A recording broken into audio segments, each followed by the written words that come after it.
کہا ہے میں دعوت دے رہا ہوں جی ہاں بالکل میں نے پہلے اشتر دیا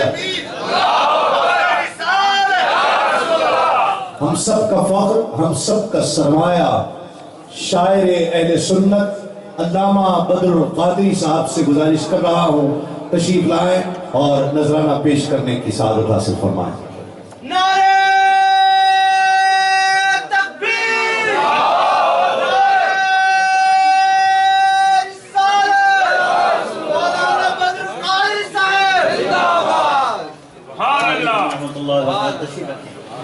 جتنی دیر میں حضرت تسلیم صاحب نے تمہید باندھی اتنی دیر میں سنابی سے ہوتی یہ اہم معاملہ تو نہیں ہے انشاءاللہ حضرت اپنی جگہ حضرت کیا بات اصل میں یہ میری سعادت ہے کہ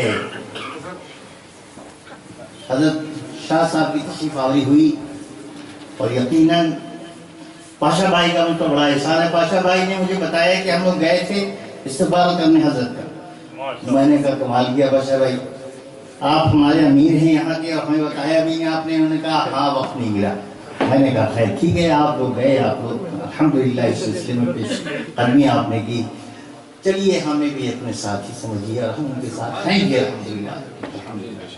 راستے میں آتے آتے دینہاق سے لے کے یہاں تک اتنے ٹوٹے پھوٹے مصرے ہیں جو میں نے جوڑے ہیں انشاءاللہ حضرت کی شان میں منقبت فقیر پیش کرے گا نعرہ تکبیر نعرہ رسالت نعرہ غوثیہ کچھ اور پیش کرنے کی بالکل میں جسارت نہیں کروں گا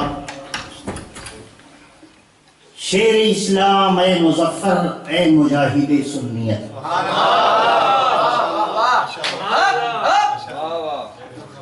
شیر اسلام اے مظفر اے مجاہد سنیت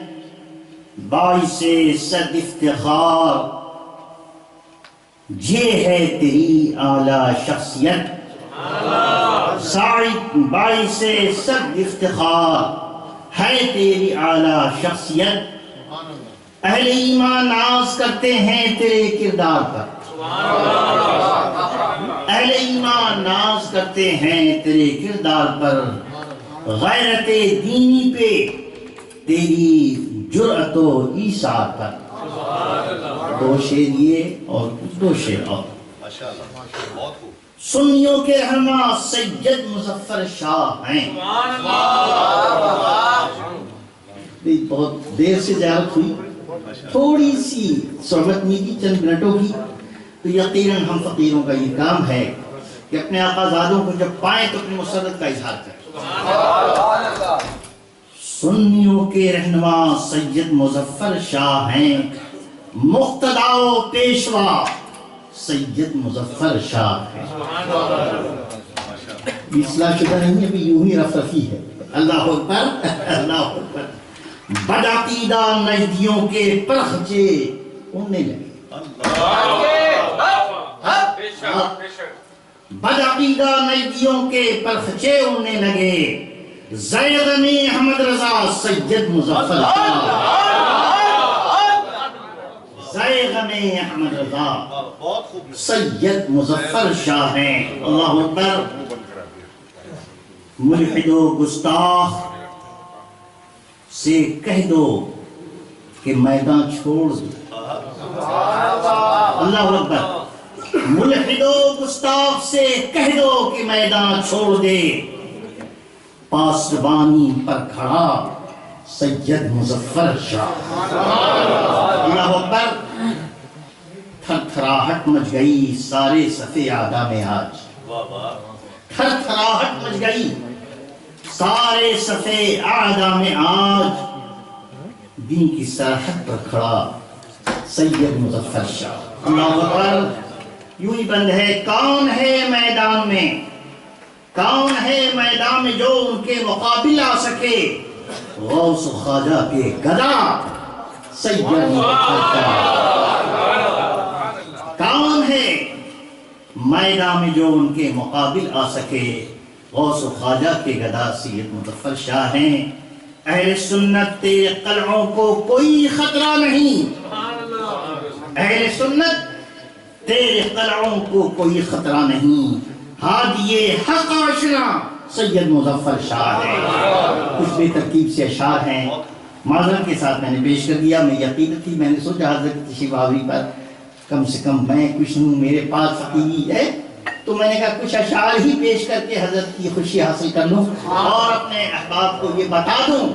کہ دنیا کے کسی کونے میں بھی مصطفیٰ کا غلام ہو، ایک دوسرے سے شناسہ ہوتا ہے۔ پاکستان کی سرزمین ہو یا دنیا کا کوئی گوشہ، جب بھی سپاہی مصطفیٰ صلی اللہ علیہ وسلم کے دین کے محافظت کا کوئی سپاہی کھڑا ہوتا ہے تو کسی دوسرے سپاہی کو اس سے بے خبری نہیں ہوتی، سید صاحب سے کم آشنا نہیں ہے۔ اللہ تبارک و تعالیٰ ان کے کلمات طیبات ہمیں سننے کی توفیق عطا فرمائے۔ السلام علیکم ورحمۃ اللہ وبرکاتہ۔ نعرہ تکبیر، نعرہ رسالت، نعرہ غوثیہ۔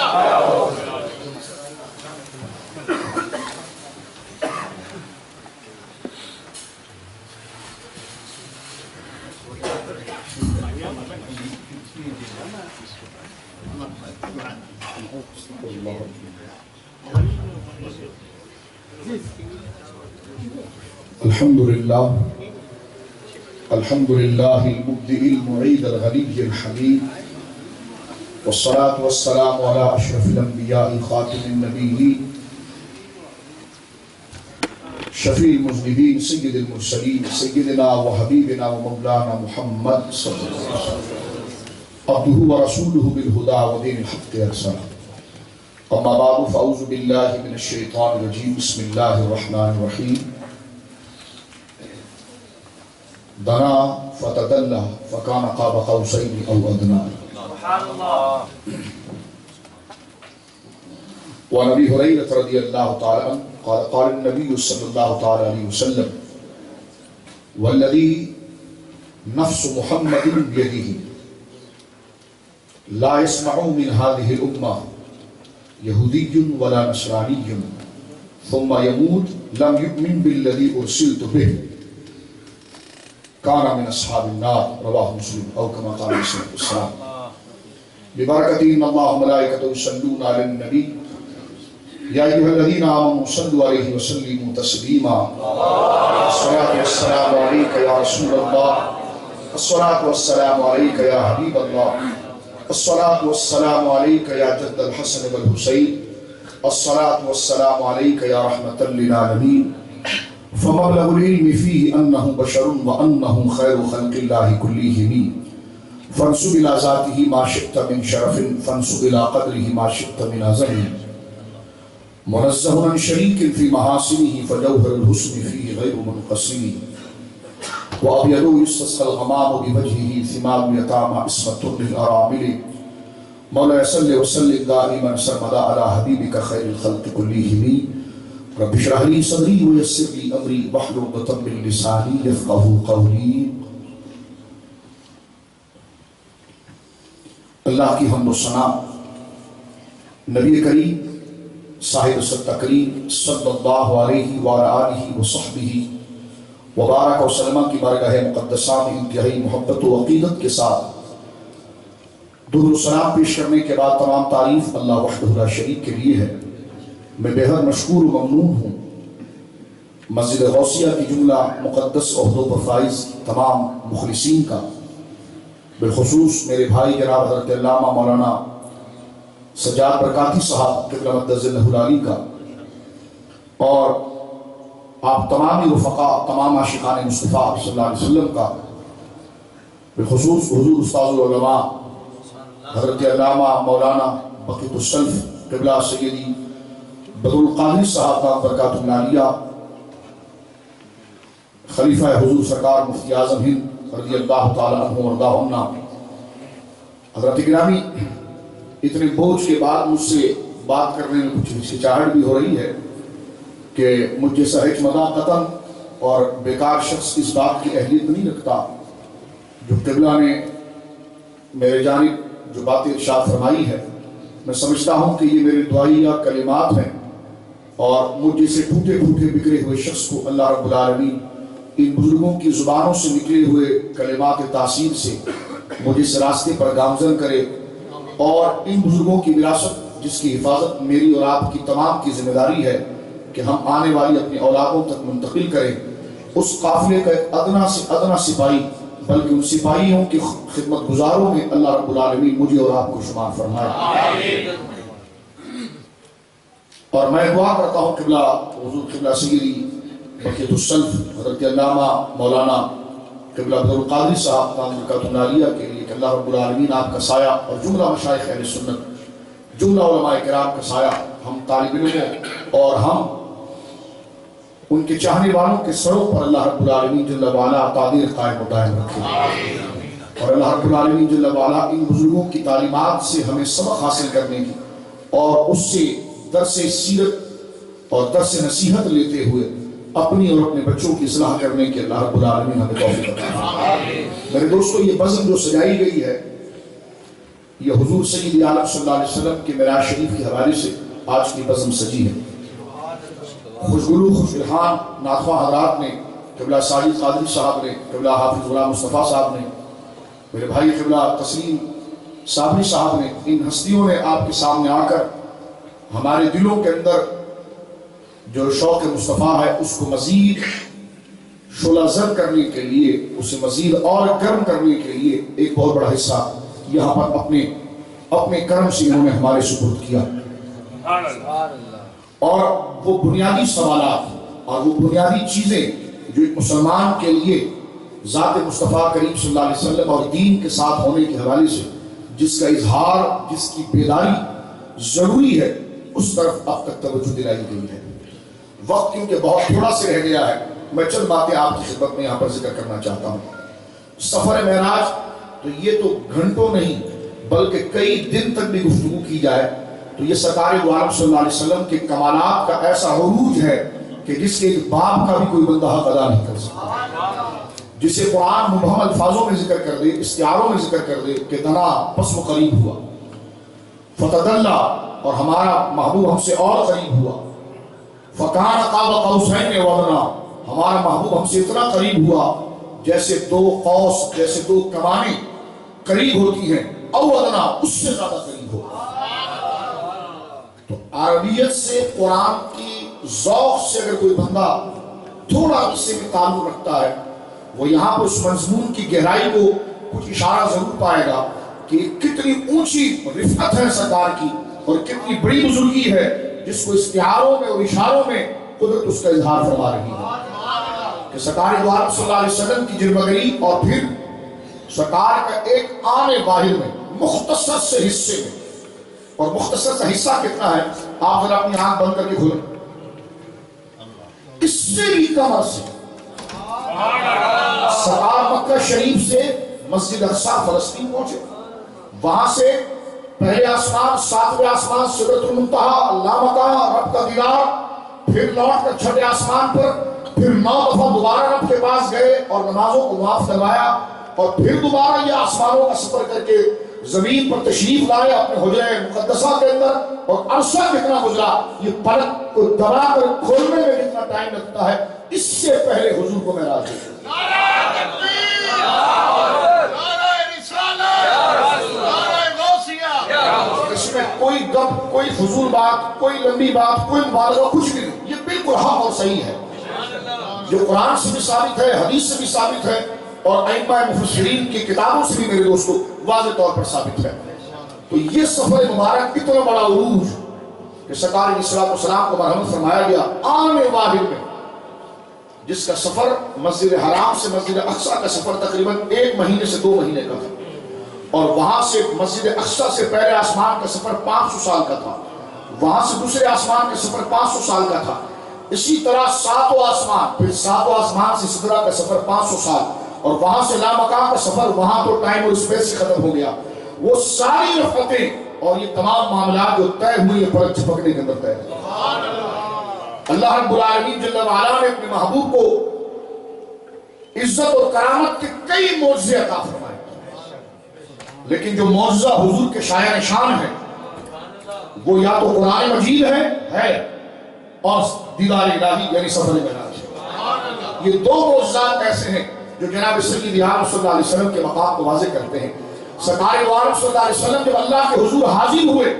تو قرآن نے اس کو ذکر کیا کہ دنا بس قریب ہوا، ہمارا محبوب ہم سے فتدلّا اور قریب ہو گیا فکان قاب قوسین وہ دو قوسین کے جیسا جیومیٹریوں میں آپ ڈی کا شیپ دیکھتے ہیں یہ قوس ہے کمان جس کو کہتے ہیں آپ ڈی کا شیپ اس کو اگر سامنے رکھیں تو دونوں کی گولائی سامنے آتی ہے قرآن نے اس کو انداز میں ذکر کیا کہ فکان قاب قوسین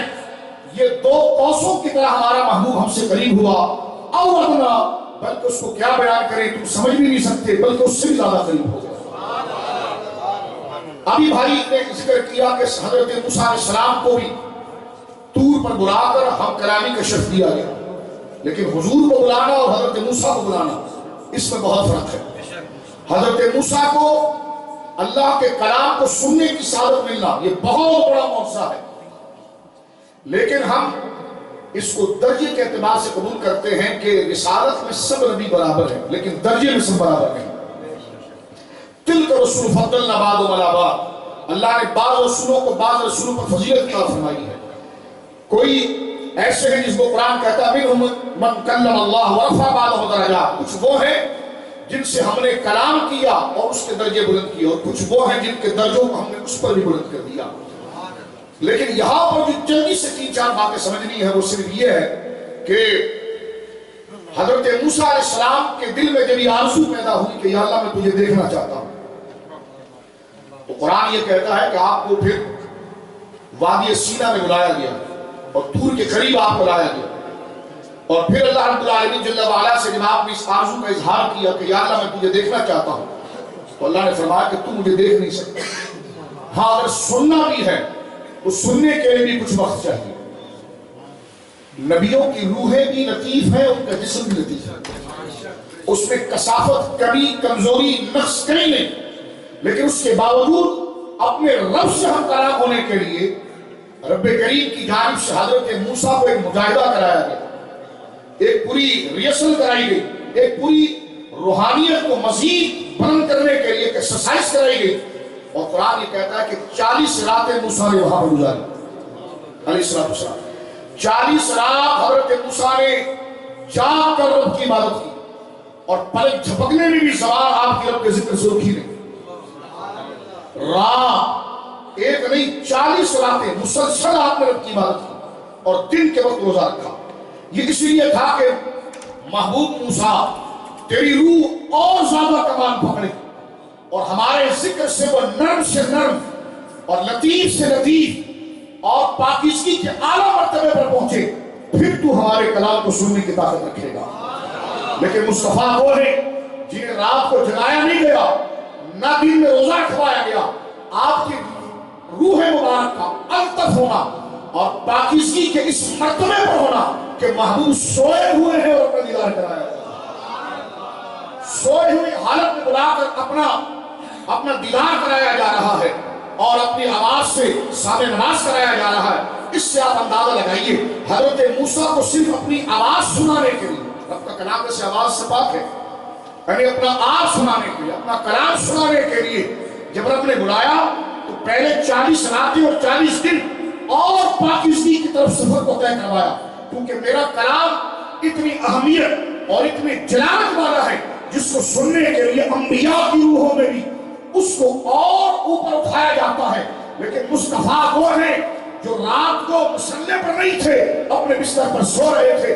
آپ کو نیند کی حالت میں اٹھا کر دیدار کرایا گیا تو پتا چلا جو 40 راتیں جاگ کر اور 40 رات دن روزہ رکھ کر حضرت موسیٰ کی روح نے جو کمال اب پایا تھا اس سے کروڑ گنا کمال حضور کی روح اس حالت میں رکھتی تھی کہ جب حضور بستر پر سویا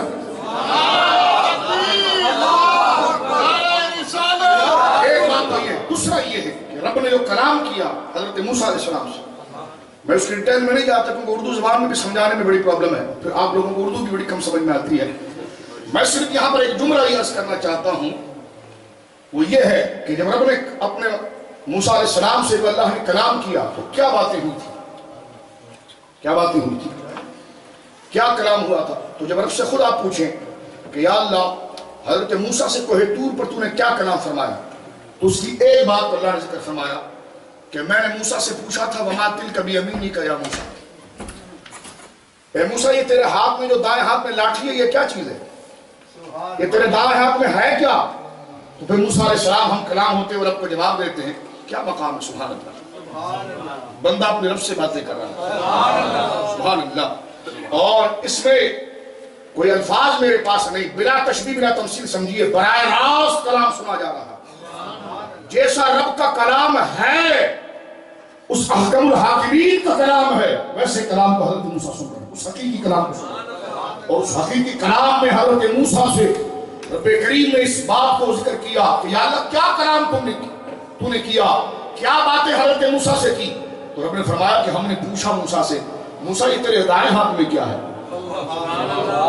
تو پھر موسیٰ علیہ السلام نے پوری اس کی تفصیل بیان کی، میرے دائیں ہاتھ میں لاٹھی ہے، یا اللہ میں اس سے پتے جھاڑتا ہوں اور اپنی بکریوں کو کھلاتا ہوں، اور یا اللہ جب تھک جاؤں تو پھر اس سے ٹیک بھی لگاتا ہوں۔ یا اللہ پیارے مصطفیٰ سے بھی باتیں ہوئی ہیں، کہاں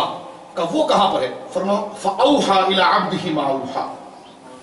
فرمایا ہم نے بات کی اپنے محبوب سے، کچھ بات کی۔ یا اللہ کیا بات کی؟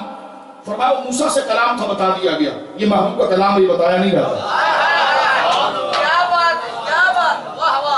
فرمایا وہ موسیٰ سے کلام تھا جو بتایا گیا، اس سے آپ اندازہ لگائیے کہ جو کلام ہوا ہے، جو باتیں ہوئی ہیں رب کریم نے، جو حقیقی باتیں، جو ضروری باتیں ہوئی ہیں، اس کو عام نہیں کیا گیا بلکہ اس کو اس جامع میں ذکر کر لیا گیا کہ فَأَوْحَى إِلَىٰ عَبْدِهِ مَا أَوْحَى، جو ہم نے اپنے محبوب سے کہنا تھا کہہ لیا، جو محبوب نے سننا تھا سن لیا۔ میرے دوستو یہ سفر معراج کا وہ عروج ہے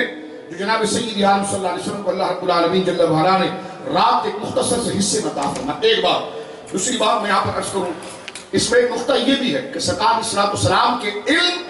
اور آپ کے سٹیٹس اور درجے کو واضح کرنا تھا۔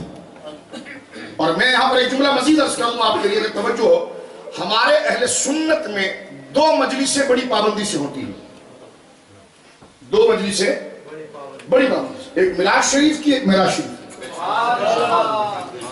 ایک میلاد شریف کی اور ایک معراج شریف کی۔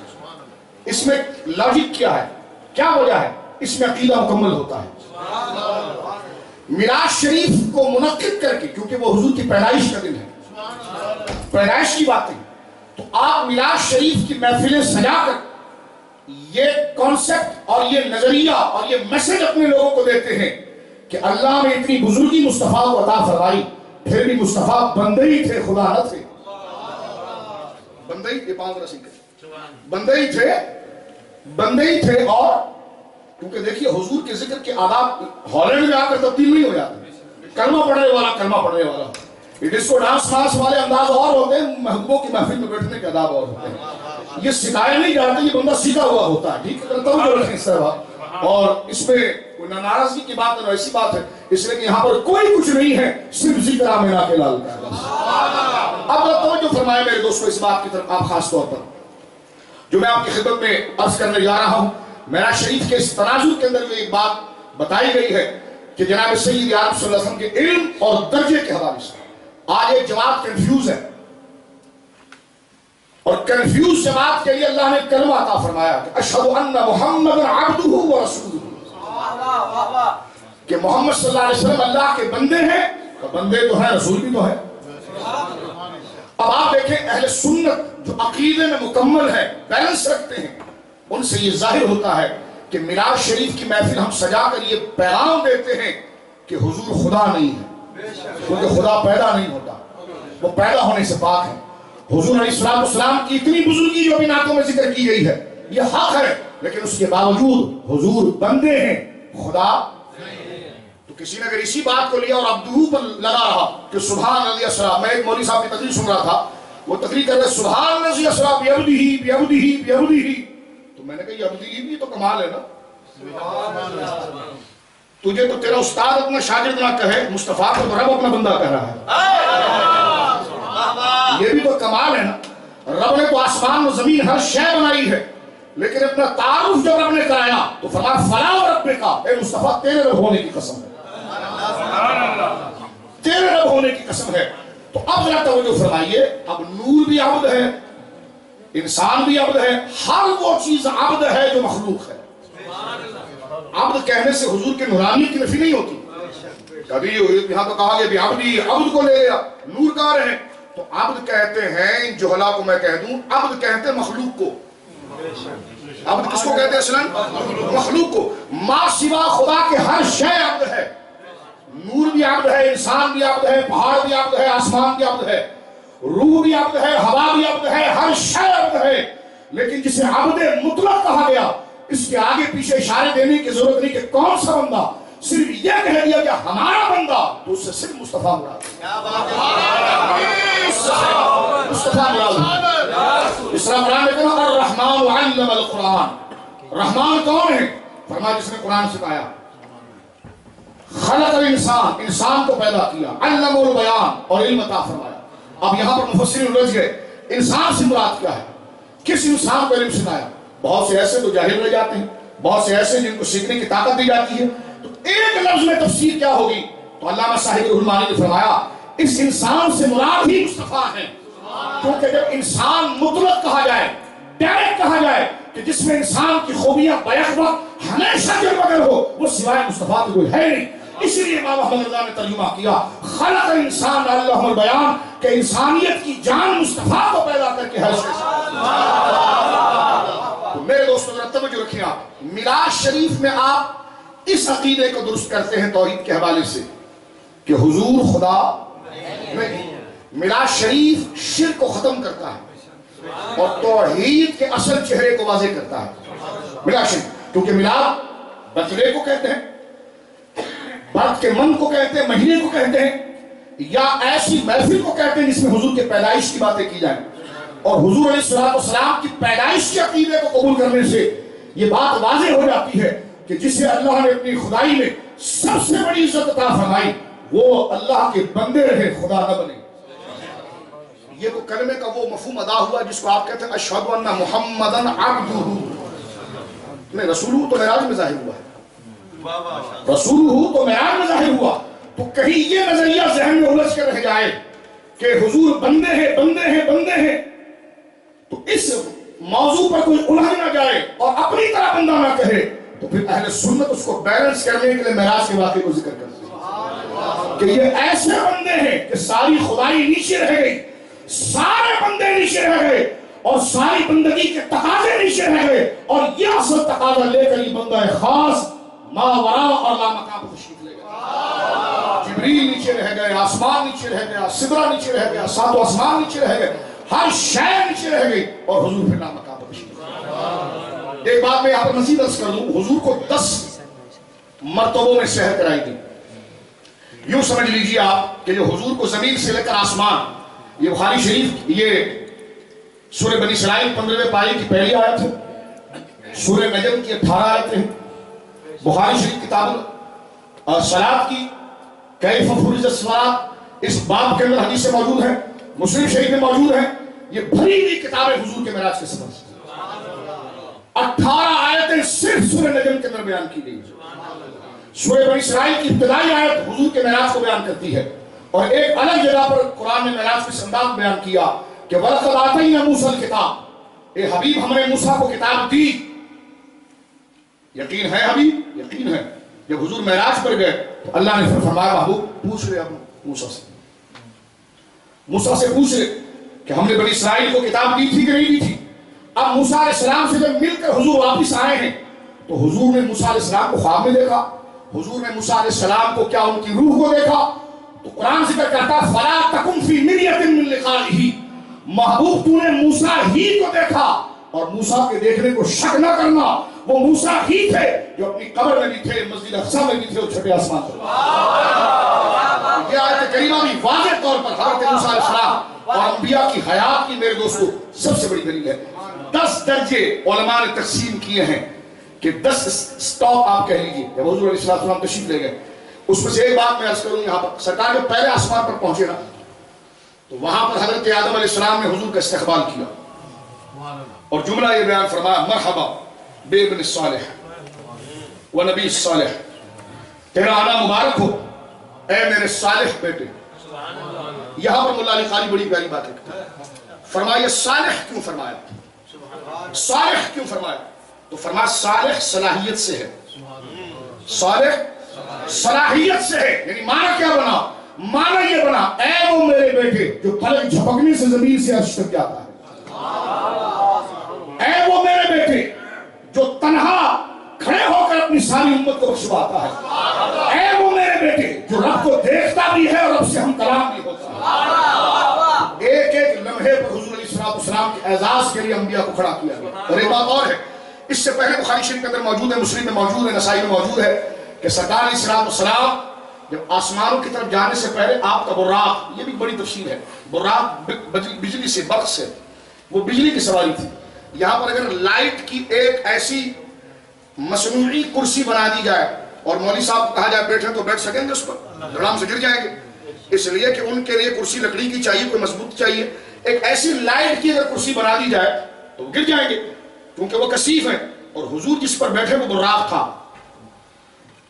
وہ عام خچر کی طرح گوشت پھوشت والا نہیں تھا، وہ نور تھا. اس کا نام ہی براق ہے. اور بندہ دھوئیں پر نہیں بیٹھ سکتا، آگ پر نہیں بیٹھ سکتا، لائٹ کی روشنی پر نہیں بیٹھ سکتا کیونکہ وہ لطیف چیز ہے اور بندہ کثیف ہوتا ہے. حضور براق پر بیٹھے اور سفر کیا. کیا مطلب ہے اس کا؟ کہ اس میں واضح ثبوت ہے کہ اللہ نے آپ کو بشریت کی جلوہ گری بھی عطا فرمائی اور نورانیت کی جلوہ گری.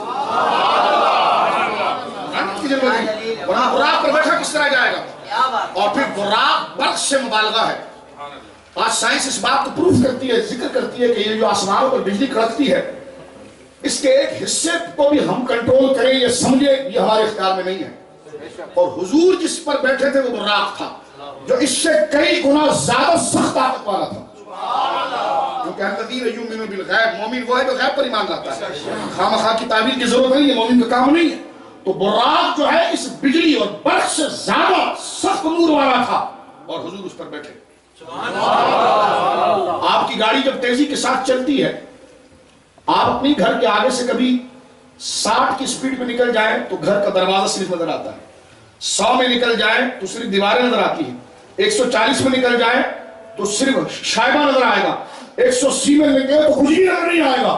اور سرکار بیٹھے براق پر کہ جس کی رفتار بجلی کی ہے اور جہاں اس کی پہلی نظر پڑتی ہے اس کا پہلا قدم پڑتا ہے. تو جب بندہ تیز رفتار میں جاتا ہے تو چیزوں کو دیکھ نہیں سکتا. کیوں؟ اس لیے کہ اس گاڑی، اس سواری کا اثر بندے کے اوپر پڑتا ہے. مصطفیٰ وہ ہے کہ آپ کا اثر لوگوں پر پڑے گا، آپ پر کسی کا اثر نہیں پڑتا. اس لیے جب براق اڑا تو مسلم شریف میں موجود ہے، نبی پاک نے فرمایا مرّا علی قبر موسیٰ ہوا قائم یصلی فی قبرہ، میں موسیٰ کی قبر سے اوپر سے گزرا اور میں نے دیکھا موسیٰ اپنی قبر میں کھڑے ہو نماز پڑھ رہا. ایک بات یہاں پر یہ بھی سمجھیے آپ اپنے مزاج سے اس کو سمجھنے کے لیے، اگر یہ جو ونڈ سکرین ہوتی ہے کار کی، اس کو اگر ہٹا دیا جائے آپ ڈرائیونگ کر سکیں گے؟ کیونکہ سامنے سے ہوا کا پریشر اتنا آئے گا کہ وہ آپ اپنے کپڑوں کو بھی سنبھال نہیں پائیں گے. اب اسی کو اگر آپ رن وے پر لے جائیں اور جس وقت فلائٹ رن وے کے اوپر دوڑتی ہے اس وقت بیگ آپ کو باندھنے کا حکم دیا جاتا ہے. حالانکہ آگے سے سپورٹ بہت ہے، پھر بھی کہیں جھٹکا نہ لگے، کچھ نہ لگے. مجھے بتائیے اگر ونڈ سکرین ایروپلین کی نہ ہو اور رن وے پر وہ بھاگے تو اندر کی چیزیں سلامت رہ سکیں گی؟ نہیں رہ سکیں گی.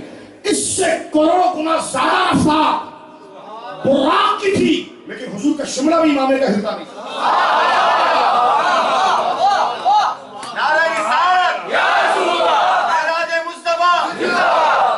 یہ مقام مصطفیٰ ہے کہ عارضی چیزوں کا اثر حضور کے بدن پر نہیں ہو رہا. اور جلدی سے سنیے، وقت ختم ہو رہا ہے، کہ جب حضور علیہ السلام کا براق لینڈ کرتا ہے مسجد اقصیٰ پر، آپ دیکھتے ہیں جب کسی پریسیڈنٹ جب کسی علاقے میں جاتا ہے تو علاقے کے سارے وزراء، سارے گورنر اس کے استقبال کے کھڑے ہوتے ہیں. سرکار کا براق جب لینڈ کرتا ہے مسجد اقصیٰ کے اوپر تو حضرت آدم سے لے کر عیسیٰ تک سب ہاتھ باندھے کھڑے ہوتے. یہ ثبوت ہے کہ جیسے ہیں میرے سرکار ایسا نہیں، جیسے ہیں میرے سرکار. بولیے اور سنیے اس بات کو. جب حضور مسجد شریف کے اندر جاتے ہیں تو حضرت آدم جلیل القدر نبی ہے، حضرت نوح جلیل القدر نبی ہے، سب انبیاء کی جماعت کھڑی ہے. مصلی پر کون جاتا ہے؟ حضور جاتے ہیں. یہ بات علامہ ابن کثیر نے البدایہ والنہایہ میں لکھا ہے، لیکن وہ تو خلافت ابی بکر کے مسئلے میں لکھا ہے. لیکن مسئلہ یہ واضح ہوتا ہے کہ ایک مسجد میں 10 آدمی ہوں، سمجھ لیں، اور 10 کے 10 بہترین عالم ہوں.